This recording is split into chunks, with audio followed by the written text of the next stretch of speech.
नमस्कार. मी भाऊ तोरसेकर. तुम्ही बघत आहात प्रतिपक्ष. मित्रांनो, मी बोलतोय ती 30 तारीख आहे. म्हणजे जरांगे पाटील यांनी मुंबईत पोहोचून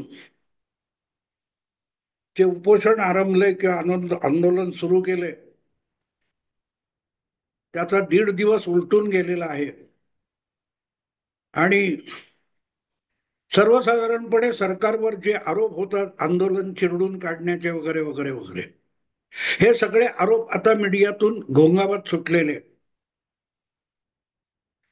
आणि जी भूमिका भूमिका म्हणजे मागण्या वगैरे नाही, आंदोलनकर्त्यांची आणि आंदोलनाच्या नेत्याची जी भूमिका आहे जरांगे पाटील यांची, की आरक्षण घेऊनच ते मुंबई सोडणार आहेत गुलाल उधळून.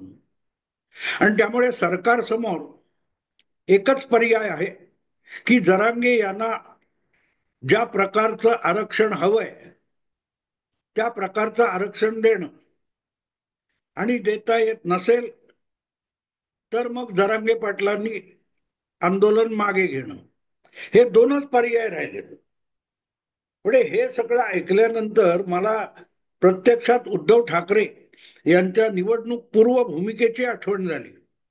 एक तर तू राहशील किंवा मी राहीन, म्हणजे जितकी एकेरी भूमिका भाजपचे महाराष्ट्रातले सर्वोच्च नेते मुख्यमंत्री देवेंद्र फडणवीस यांच्याविषयी निवडणुकीच्या काळामध्ये किंवा विधानसभा निवडणुकीपूर्वी उद्धव ठाकरे यांनी आवेशात मांडलेली होती की एक तर तू राहशील किंवा मी राहीन. जरांगे पाटील यांच्या आंदोलनाची भूमिका नेमकी तशी आहे. एक तर मी आरक्षण मिळवीन किंवा देवेंद्र फडणवीस नावाचा बामण मुख्यमंत्रीपदी कायम राहील. त्यांचं उद्दिष्ट सरळ आहे, बाकी सगळ्या गोष्टी सोडून द्या. कुणबीमध्ये मराठ्यांची नावं घाला किंवा मराठीचं प्रमाणपत्र काय ते मराठा द्या, या सगळ्या गोष्टी दुय्यम आहेत. आतापर्यंत जरांगे पाटील यांनी आपली भूमिका अत्यंत स्वच्छ शब्दात मांडलेली आहे. ज्यांना ती समजून घ्यायची नसेल किंवा भूलभुलैया निर्माण करायचा असेल त्यांनी आरक्षण, मग त्याचे कायदे नियम सगळं बोलावं, इकडचे किंवा तिकडचे. भूमिका सरळ आहे. देवेंद्र फडणवीस नावाचा ब्राह्मण मुख्यमंत्री महाराष्ट्रातल्या मराठ्यांना नको आहे, ही जरांगे पाटील यांची एक कलमी एकमेव भूमिका आहे. आणि म्हणूनच ती आंदोलनाची भूमिका आहे. आणि म्हणूनच त्या आंदोलनाचा शेवट दोन प्रकारे होऊ शकतो. एक म्हणजे देवेंद्र फडणवीस यांनी मुख्यमंत्री सोडणं आणि जरांगे पाटील यांचा विजय साजरा करणं, आरक्षण मिळो न मिळो. आरक्षण हेतूच नाहीये. मी ठामपणे हा आरोप करतोय. जरांगे पाटील यांचा जो आरोप आहे किंवा आंदोलन आहे, त्याची एकमेव मागणी आहे की महाराष्ट्राला देवेंद्र फडणवीस किंवा ब्राह्मण मुख्यमंत्री नको आहे. त्याने मराठ्यांचे प्रश्न सोडवावेत, मराठ्यांच्या लेकरांचं कल्याण करावं, याच्याशी जरांगे पाटील यांच्या आंदोलनाला कर्तव्य नाही. आणि म्हणून या आंदोलनाचा शेवट व्हायचा असेल तर तो आरक्षण मिळण्यामुळे होईल असं बिलकुल समजू नये. देवेंद्र फडणवीसांनी मुख्यमंत्री पद सोडलं तरी जरांगे पाटील आपलं उपोषण सोडतील याविषयी माझ्या मनात तिळमात्र शंका नाही. आणि म्हणून एक मार्ग तो आहे, किंवा दुसरा मार्ग त्यांना हवं ते आरक्षण मिळून जाणं. आणि जे गोष्ट कायद्याच्या कुठल्याही चौकटीमध्ये, संविधानाच्या कुठल्याही चौकटीमध्ये ती गोष्ट बसणारी नाहीये. आणि त्यामुळे मुख्यमंत्रीपद टिकवण्यासाठी सुद्धा देवेंद्र फडणवीस कायदा किंवा संविधान ओलांडून जाऊ शकत नाहीत. साहजिकच जरांगे पाटील यांना हवं तसं मराठा आरक्षण देवेंद्र फडणवीस देऊ शकत नाहीत. आणि म्हणूनच जरांगे पाटलांचं आत्ता चालू असलेलं आंदोलन जे आहे त्याची एकमेव खरी मागणी देवेंद्र फडणवीसांनी मुख्यमंत्री सोडणं, मुख्यमंत्री पद सोडणं, आपल्या पदाचा राजीनामा देणं, हा असू शकतो. आता त्याला ते तयार नसतील तर मग फडणवीसांना दीर्घकालीन संयम दाखवावा लागेल. जितकं आंदोलन चिघळत जातंय तेवढं चिघळत जाऊ देणं. Law will take its own course असं म्हणतात. कायद्याला आपली भूमिका पार पडू देणं आणि त्याचे जे काय राजकीय परिणाम असतील ते भोगायला देवेंद्र फडणवीसांनी तयार होणं. कारण जरांगे पाटील यांना ज्या पद्धतीचं आरक्षण पाहिजे ते आरक्षण कुठल्याही प्रकारे कायद्याच्या चाकोरीत किंवा कायद्याच्या चौकटीत बसणारं नाही. आणि दुसरी बाजू उघड आहे. त्यामुळे मला असं वाटतं की एकदा काय तो तुकडा पडून जाऊ दे, तुकडा पडून जाऊ दे. आणि हे व्हायचं असेल तर जरांगे पाटलांनी 1 इंच सुद्धा पाऊल मागे घेता कामा नये. फडणवीसाचं काय होईल ते हो, महाराष्ट्राचं काय व्हायचं ते हो, मराठ्यांचं काय व्हायचं ते हो. जरांगे पाटील यांनी परत एक उपोषण करायला, आंदोलन करायची वेळ येऊ नये यासाठी मला असं वाटतं की अजिबात माघार घेता कामा नये, अजिबात माघार घेता कामा नये. आणि त्यांनी सांगितले गोळ्या घातल्या तरी चालतील पण माघार नाही. त्याच्यावर जरांगे पाटील यांनी ठाम राहिलं पाहिजे. एकदा काय ते होऊन जाऊन देत. या महाराष्ट्रात मराठ्यांचं राज्य आहे, जरांगे पाटलांचं राज्य आहे. कारण मराठ्यांचं असेल तर आपोआप जरांगेंचं राज्य आहे. कारण जरांगे पाटील म्हणजेच मराठा समाज आहे. जरांगे पाटील यांच्याशी दुमत व्यक्त करणारा कोणीही मराठा असू शकत नाही. हे एक चित्र आज महाराष्ट्रामध्ये सगळ्या माध्यमातून, बातम्यातून आणि चर्चेतून निर्माण झालेलं आहे. आणि त्यामुळे जरांगे पाटील यांना हवं ते देणं म्हणजेच मराठा समाजाला देणं आहे. सबब मला असं वाटतं की देवेंद्र फडणवीस मुख्यमंत्री म्हणून कायदेशीर संवैधानिक जबाबदारी पार पाडतील. माझ्या मनात त्याविषयी शंका नाहीये. प्रश्न असा आहे की नेहमीप्रमाणे अण्णा हजारे उपोषण मागे घ्यायचे तसं जरांगे पाटील परत एकदा उपोषण मागे घेणार का, आंदोलन मागे घेणार का? कारण यापूर्वी त्यांनी 3-4दा गुलाल उधळून झालेला आहे. त्या उधळलेल्या काय त्या गुलालातून सगळे निर्णय उधळले गेले हेच दिसून आलं. कारण काही निष्पन्न झालं नाही. किंवा एकदा काय ते मुंबईचं वाटोळं, महाराष्ट्राचं वाटोळं, दंगल जे काय व्हायचं ते होऊन जाऊन ते ताणत बसू नये. आणि म्हणून ते एकाच गोष्टीसाठी शक्य आहे की देवेंद्र फडणवीस यांनी कितीही धूर्तपणा करो, कितीही सरबराई करो, कितीही सारवासारव करो, जरांगे पाटलांनी अजिबात माघार घेता कामा नये. आपल्या मागणीवर अडून बसावं. एवढे हजारोच्या संख्येने मराठे बिचारे पावसात भिजत आले छत्रपती शिवाजी महाराज टर्मिनसवर कुठे मिळेल तिथे आडोशाला फुटपाथवर अर्धपोटी रात्र रात्र त्यांनी काढली. त्यांच्या टॉयलेटची सोय नाही, पाण्याची सोय नाही, अंथरूण पांघरूण नाही, खाण्याची सोय नाही. या सगळ्या परिस्थितीमध्ये मराठा म्हणून जे आलेले हजारो कार्यकर्ते आहेत त्यांच्या भावनांची कदर झाली पाहिजे. आणि ती कदर जरांगे पाटलांनी केली पाहिजे. फडणवीस उठून बोलून चालून ब्राह्मण 1 नंबरचा शत्रू आहे. तो तुमच्या हालापेष्टांकडे ढुंकून बघणार नाही, तुम्ही काळजी करून. आणि त्यामुळे ज्या हजारो मराठा तरुणांच्या किंवा आंदोलकांच्या आंदोलनामुळे जे हालापेष्टा झालेली आहेत त्याची कदर करायची असेल तर ही लढाई पहिली आणि शेवटची असं समजून जरांगे पाटील यांनी 1 इंच सुद्धा, 1 सेंटीमीटर सुद्धा माघार घेता कामा नये, माघार घेता कामा नये. आता गंमत अशी आहे की आरक्षण तर तुम्हाला पाहिजे, पण आरक्षण तुम्हाला द्यायचं त्यासाठी देशाचं संविधान, देशाची राज्यघटना गुंडाळून ठेवायची का? तर ते घटनेची शपथ घेऊन सत्तेवर बसलेल्या कुठल्याही मंत्र्याला, मुख्यमंत्र्याला शक्य नाही. आणि त्या घटनेमुळेच जे न्यायालय अस्तित्वात आलेलं आहे त्या हायकोर्ट सुप्रीम कोर्ट यांना सुद्धा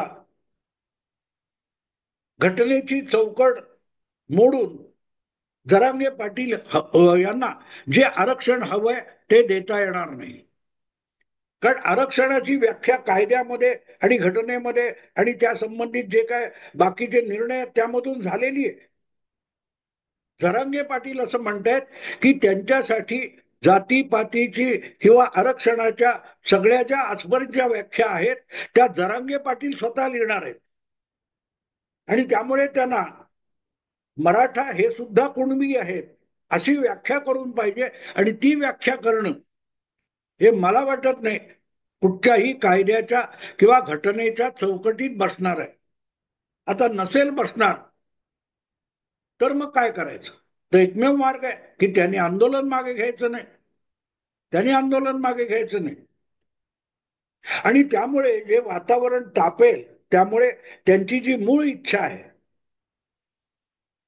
देवेंद्र फडणवीसचं मुख्यमंत्रीपद घालवायचं, त्यांनी येण्यापूर्वीच मुंबईत पोहोचण्यापूर्वी तशी गर्जना केलेली होती, डरकाळी फोडलेली होती. सरकार उलथूनच टाकतो आता. तिथे तुम्हाला कळतं की आंदोलनाचा मूळ हेतू मराठ्यांच्या गरीब लेकरांना काहीतरी मिळवून देणं हे नाहीये. देवेंद्र फडणवीसाचं सरकार उलथून टाकणं. अर्थात ते उलथून टाकणं अवघड आहे असं मला वाटत नाही. जरांगे पाटील यांनी मनावर घेतलं आणि मराठा समाजाने मनावर घेतलं. अर्थात माझी जी अक्कल आहे बुद्धी आहे त्यानुसार मराठा समाज आणि जरांगे पाटील ह्या दोन वेगळ्या गोष्टी आहेत. पण जरांगे पाटील यांना असं वाटतं की हे खुद्द ते व्यक्ती म्हणजेच अवघा मराठा समाज आहे. आणि त्यामुळे जरांगे पाटील यांना देवेंद्र फडणवीस हा मुख्यमंत्री म्हणून नको आहे. आणि तेच आपोआप मराठा समाजाला वाटतं असं त्यांचं मत आहे. आणि त्यामुळे जरांगे पाटील यांचा क्लिअर प्रोग्राम एकच आहे की देवेंद्र फडणवीस नावाच्या बामणाला मुख्यमंत्री पदावरून हटवणं. त्यामुळे मी पहिल्यांदा सांगितलं की हे सुटण्याचा एकमेव मार्ग आहे की आरक्षण देऊ नका पण तुम्ही मुख्यमंत्री पदावरून पाय उतारवा. एकनाथ शिंदेने उत्तम काम केलं होतं. अजितदादांना पण फडणवीस काम करू देत नाहीत हा जरांगे पाटलांचा दावा आहे. पण गंमत अशी आहे की यापूर्वी जे काय झालेलं आहे हे तीनही नेते एकत्र असताना एका सरकारमध्ये असताना झालेलं आहे. तेव्हाही मुख्यमंत्री देवेंद्र फडणवीस नसले तरी टार्गेट जरांगे पाटलांचं देवेंद्र फडणवीस होतं. आणि म्हणून यावरचा सगळ्यात उत्तम तोडगा फडणवीसांनी आपलं पद सोडून बाजूला होणं आहे. आणि ते करण्यासाठी एक उत्तम पर्याय मी तुम्हाला सांगतो की जरांगे पाटलांचंच म्हणणं आहे की बहुसंख्य मराठा आमदारांच्या पाठबळावर फडणवीस नावाचा ब्राह्मण मुख्यमंत्री म्हणून बसलेला आहे. तर या सगळ्या मराठा आमदारांनी एकजूट करायची ठरवली तर मला वाटतं बहुमताचा आकडा तयार होऊ शकतो. जरांगे पाटलांनी मी जो सल्ला देतोय त्याचा गंभीरपणे विचार करावा. त्यांना ज्या मराठा समाजाविषयी इतकी खात्री आणि आत्मविश्वास आहे त्या मराठा समाजाचे महाराष्ट्रातले जितके वेगवेगळ्या पक्षात विभागले गेलेले आमदार आहेत त्यांनी एकत्र येऊन 144चा आकडा पार केला तर देवेंद्र फडणवीस नावाचा ब्राह्मण चुटकी वाजवल्यासारखा बाजूला फेकला जाऊ शकतो. हे उपोषण वगैरे त्याची गरज नाही. हजारो मराठ्यांनी बिचाऱ्यांनी मुंबईत येऊन पावसात भिजणं उपाशी पोटी रात्र काढणं याची काहीही गरज नाहीये. सोपा मार्ग आहे.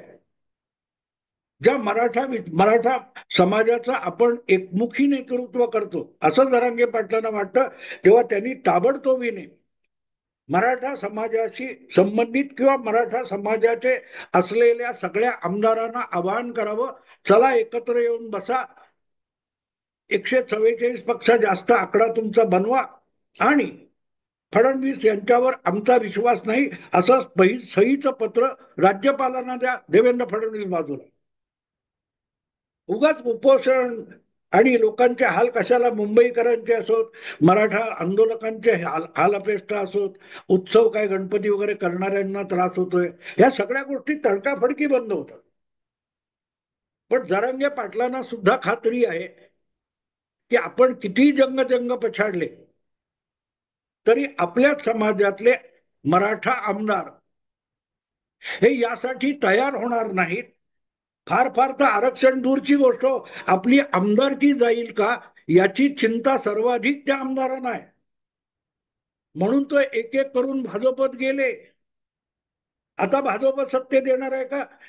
मोठ्या संख्येने काँग्रेस पक्षामध्ये किंवा शेपका पक्षामध्ये असलेले विविध पक्षांचे मराठा आमदार हे आपला मतदारसंघ टिकवण्यासाठी भाजपत गेले. ही वस्तुस्थिती जरांगे पाटलांना कळत नसेल म्हणून जगाला कळत नाही असं नाहीये. जगाला कळतंय, त्यांनाही कळतंय. आणि म्हणून हा विषय एकदाचा संपू देत. म्हणजे बिचारा जरांगे पाटलांना, त्यांच्या कुटुंबियांना पण तब्येत कशी आहे काय ह्याची चिंता लागून राहणार नाही ना. त्यामुळे हे आंदोलन हे शेवटचं करणं या निर्धाराने जरांगे पाटील कामाला लागले पाहिजेत आणि त्यांनी अजिबात हलता कामा नये. काय कायकोर्ट आणि काय करायचं ते करेल, त्याची फिकीर करायचं कारण नाही. आपण आंदोलक आहोत.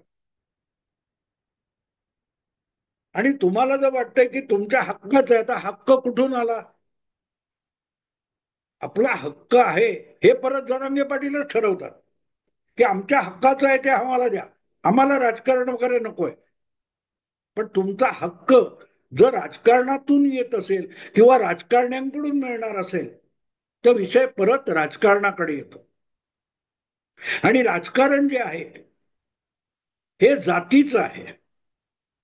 ब्राह्मण मुख्यमंत्र्याच्या विरुद्धचं राजकारण आहे, तर त्याला फिनिश करूनच ते आंदोलन थांबलं पाहिजे.